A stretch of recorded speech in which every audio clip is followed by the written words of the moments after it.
Just test enhance করার জন্য use করি। পেস্ট্রি ক্রিম কোনো ডেকোরেশনাল ক্রিম না, এটা জাস্ট কেকের টেস্টকে আরো বেটার করবে, ঠিক আছে? বেটার টেস্টের জন্য আমরা পেস্ট্রি ক্রিম ইউজ করি। এখন আমরা এই পেস্ট্রি ক্রিমটা ইউজের নিয়ম হচ্ছে শুধু পেস্ট্রি ক্রিম আবার ইউজ করা যাবে না, এটাকে কি করতে হবে, হুইপ ক্রিমের হেল্প নিতে হবে, সাথে করে হুইপ ক্রিম মিক্স করে তারপর ইউজ করতে পারবো। তবে এটা অনলি ফর কেকের মাঝখানে লেয়ার ইউজ করতে পারবো। পেস্ট্রি ক্রিম যে মেকিং করলাম, পেস্ট্রি ক্রিম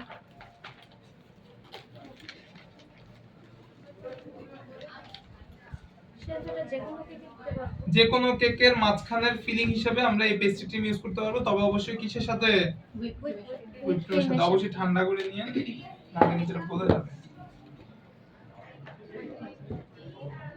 এটা আসলে তেমন কোনো পরিমাপ নাই, এটা হচ্ছে ডিপেন্ড করে কি টেস্টের উপরে, তবে অতিমাত্রায় না। হুইপ ক্রিম বেশি থাকবে, এটার পরিমাণ কম থাকবে। এখন আর বিটিং করব না, এখন জাস্ট আমরা হ্যান্ড মিক্স করব। পুরো দেয় না জানি আবার বাড়াই দিয়ে আসছেন না। আরেকটা লুচি দিয়ে আমি একটু হেল্প করি যদি।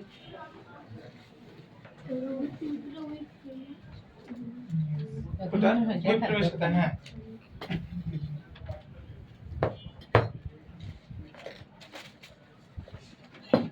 এইটা এখন কি, এটা এই পর্যায়ে যে মিক্সিং করলাম, এটা কোন কেকে দিতে পারবো বলেন তো? ভ্যানিলা। এটা এখন ডাইরেক্ট যেভাবে আছে এভাবে আমরা ভ্যানিলা কেক ইউজ করতে পারবো, কারণ এর মধ্যে অলরেডি ভ্যানিলা একটা ফ্লেভার আছে। আমার পেস্ট্রি ক্রিমে ভ্যানিলা দেওয়া আছে, হুইপ ক্রিমে একটা ভ্যানিলা ফ্লেভার থাকেই, ঠিক আছে? এখন যদি আমি সামনে নিয়েছি কোন কেক, অরেঞ্জ, সেক্ষেত্রে আমি এখন কি করতে হবে, যদি অরেঞ্জ কেকে দিতে চাই, কালার অরেঞ্জ কেন কালার? না ইমানশো ফ্লেভার নট ফ্লেভার কালার। আমার যে কেকে দিব শুধুমাত্র কি করব, এক্সট্রা করে সেই ফ্লেভারটা আমার এর মধ্যে অ্যাড করতে হবে। বুঝতে পারছি? এখন যদি আমি লেমন দিতাম তাহলে কি করতাম, লেমন ফ্লেভার দিতে পারো। এই ফ্লেভারগুলো আমি সরাই ফেলাই। ওই যে ওই পাশে, ওই তেলের পাশে দেখেন একদম লাস্টের সারিতে সিরিয়াল করে রেখে দেন, একটার উপর একটা।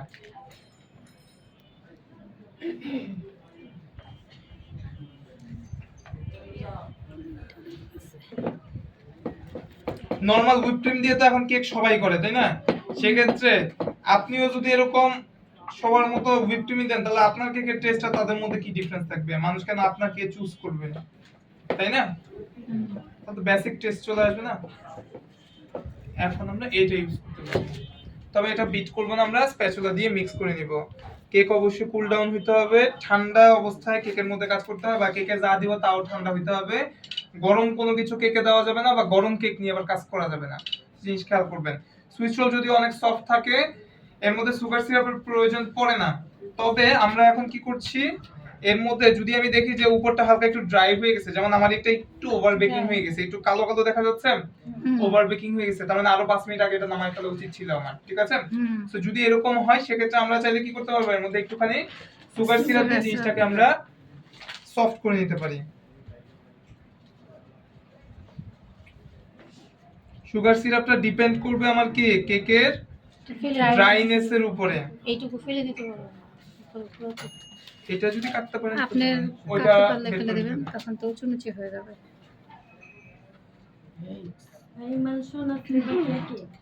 ইমালশন কি বলেছি, ইমালশনে ফ্লেভার প্লাস কালার দুটোই থাকে। আর এখানে শুধু ফ্লেভার দেওয়া আছে। এইটাতে তো কোনো সিরাপে তো কোনো ফ্লেভার মেশানো যাবে না, এটাতে যদি আমি চাই তাহলে চিনি মিক্স করতে পারবো।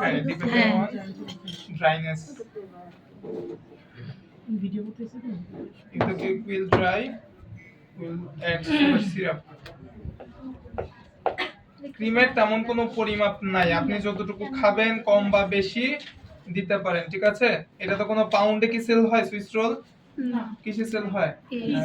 পিছে ছোট সাইজের হচ্ছে আপনার ইয়া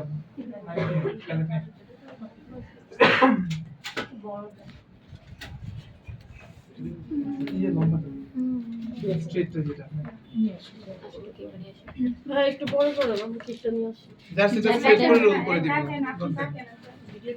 ওই যে যাচ্ছে কয়েকদিন যাচ্ছে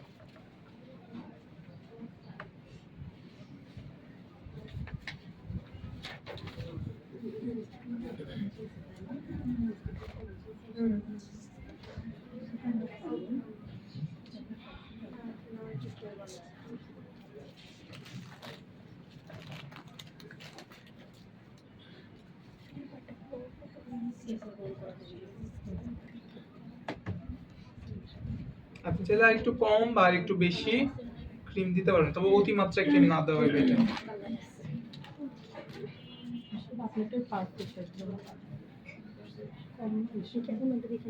এর উপর রোল হ্যাঁ, এটা আমরা যে পাশ থেকে ধরেন আমার কেকটা যদি বাই চান্স আমি দেখি কোনো পাশ থেকে একটু ক্র্যাক করছে, সেই পাশ থেকে রোল আউট শুরু করবো। এতে করে কি হবে, আমার সেটা আমার রোল হইতে হতে ভিতরে চলে যাবে, আর কোনো প্রকার ফাটল বাহির দিকে দেখা যাবে না। ঠিক আছে?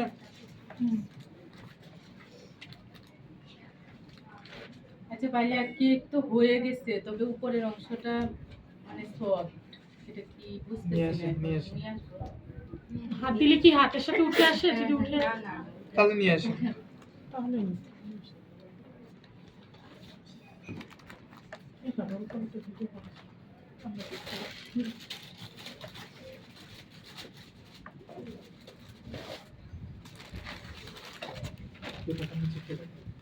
বিন আছে বড়।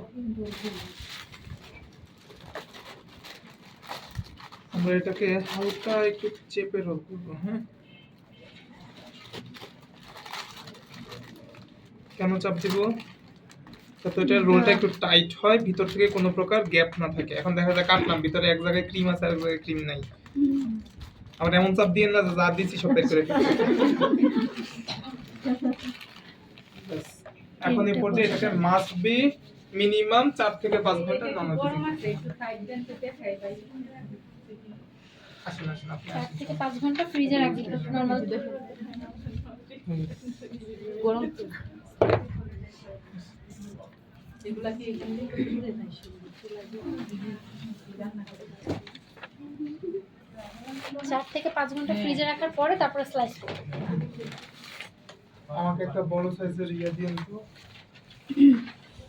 লম্বা টাইপের ট্রে আছে কোনো? হ্যাঁ, এই যে ফ্রিজে কতক্ষণ থাকবে? Minimum 4 to 5 hours.